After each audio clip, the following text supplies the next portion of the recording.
ચૂંટણી પહેલા ગુજરાતની રાજનીતિમાં ભૂકંપની આ પરિસ્થિતિ કોંગ્રેસ બાદ હવે ભાજપમાંથી રાજીનામું પડ્યું છે। વડોદરાની સાવલી બેઠકના ભાજપના એમએલએનું રાજીનામું સામે આવ્યું છે। સાવલી એમએલએ કેતન ઇનામદારે રાજીનામું આપ્યું છે। આત્માનું અવાજ પ્રમાણે તેમણે રાજીનામું આપ્યું હોવાનો તેમણે પત્રમાં ઉલ્લેખ કર્યો છે। ઇનામદારે અચાનક જ રાજીનામું આપી દેતા જે ગુજરાતનું રાજકારણ છે તેમાં ભૂકંપ સર્જાયો છે। ત્યારે અત્યારે જોઈ શકાય છે કે કેતનભાઈ ઇનામદાર જે છે તેઓ પોતાના ફાર્મ હાઉસ પર છે અને કાર્યકર્તાઓ સાથે જે છે ચર્ચા વિચારણા કરી રહ્યા છે। ત્યારે કેતનભાઈ સાથે વાત કરીશું।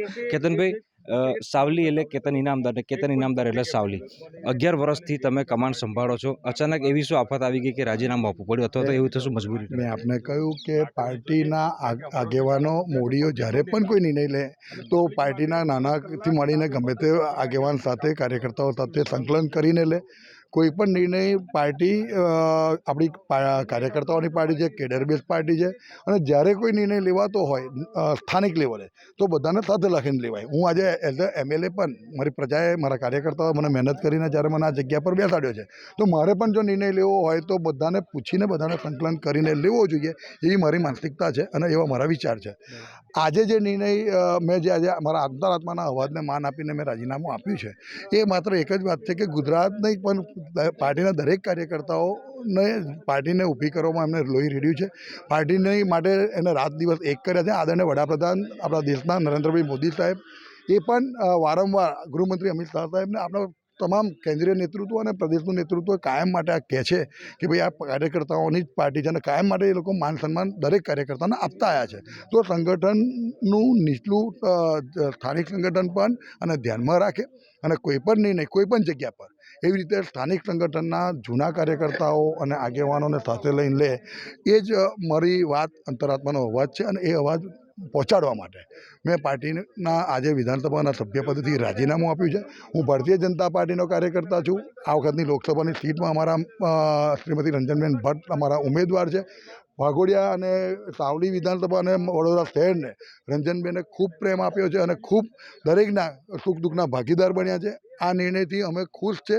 બીજી એવી ચર્ચા ચાલી રહી છે કે કુલદીપસિંહ કોંગ્રેસમાંથી આવ્યા, તેમને સંગઠનની જવાબદારી સોંપાઈ, ત્યારથી જ તમે નારાજ ચાલી રહ્યા છો? ના, એમાં કોઈ વસ્તુ, જો મારી વાત સાંભળો, કોઈ પણ એક વ્યક્તિ, કોઈ આ વ્યક્તિઓ કંઈ એવા તો નથી કે ભાઈ એનાથી આપણે આટલો મોટો નિર્ણય લેવો પડે, પણ આ એક વ્યક્તિ નહીં, દરેક વ્યક્તિની વાત છે, દરેક કાર્યકર્તાની વાત છે કે ભાઈ લો, પરિવાર મોટો કરો, પણ કાલે ઉઠીને એ પરિવાર જે વર્ષોથી જ્યારે પાર્ટીના નેતૃત્વને ગારો બોલ્યું હોય, પાર્ટીનો વિરોધ કર્યો હોય, પાર્ટીની વિચારધારાનો વિરોધ કર્યો હોય, અને એવા લોકોને તમે પછી એને સંગઠનમાં મહત્ત્વનો હોદ્દો આપી દો છો તો ઓલવેઝ એ નિર્ણય ખોટો જ છે।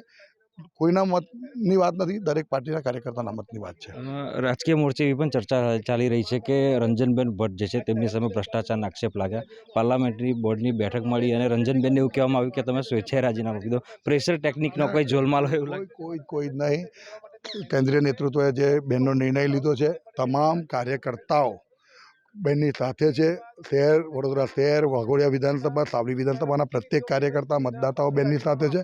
અમે સૌ આ વખતે બેનને એનાથી પણ હાઈએસ્ટ વોટથી જીતાડવાના છે। તમે જે કર્યું છે પોલિટિકલ સુસાઇડ કહેવાય, હવે આગળ શું? હું જ્યારથી જાહેર જીવનમાં આવ્યો છું ને ત્યારથી સુસાઇડ ને અને હું માનતો જ નહીં। મારા અંતરાત્માના અવાજને જે કહ્યું છે એ જ મેં કર્યું છે। બિલકુલથી તો આ હતા સાવલીના ધારાસભ્ય કેતનભાઈ ઇનામદાર। તેઓ કહી રહ્યા છે કે પક્ષની અંદર જે નાનામાં નાના કાર્યકર્તા હોય છે તેમનું જે માન જળવવું જોઈએ તે માન જળવાતું નથી।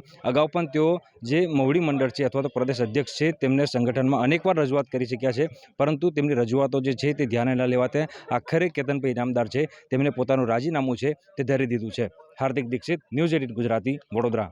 એ રાજીનામું કોઈ પ્રેશર ટેકનિક કે કશું નથી, માત્ર એક જ વસ્તુ છે કે કેટલાય ટાઈમથી મને પોતાને એવું લાગ્યા કરતું હતું કે ભાઈ ખબર નહીં, જો પાર્ટી સર્વોચ્ચ છે અને પાર્ટીને અમારે ફોલો કરવી પડે, પાર્ટીના અમે કાર્યકર્તા છે, તે છતાં પણ અદના કાર્યકર્તા, જૂના કાર્યકર્તાઓને ધ્યાનમાં રાખવામાં કંઈક ને કંઈક જગ્યા પર કંઈક કચાશ રાખે અને મને પોતાને એવું લાગ્યું કે હવે બહુ ઘણી વખતે હળવી રીતે રજૂઆત કરી છે, જણાવ્યું છે, બધે જણાવ્યું છે, પણ તે છતાં પણ પછી એવું લાગતું હતું કે ભાઈ હવે હમણાં તો કંઈ બીજો કંઈ એ નથી। અને મને પોતાને એવું લાગ્યું કે ભાઈ જો સત્તા માટે જ રાજકારણમાં લોકો આવતા હોય છે, એવો એક દરેકના મગજની અંદર એક ભ્રમ છે। દરેક વ્યક્તિ સત્તા માટે નથી આવતો.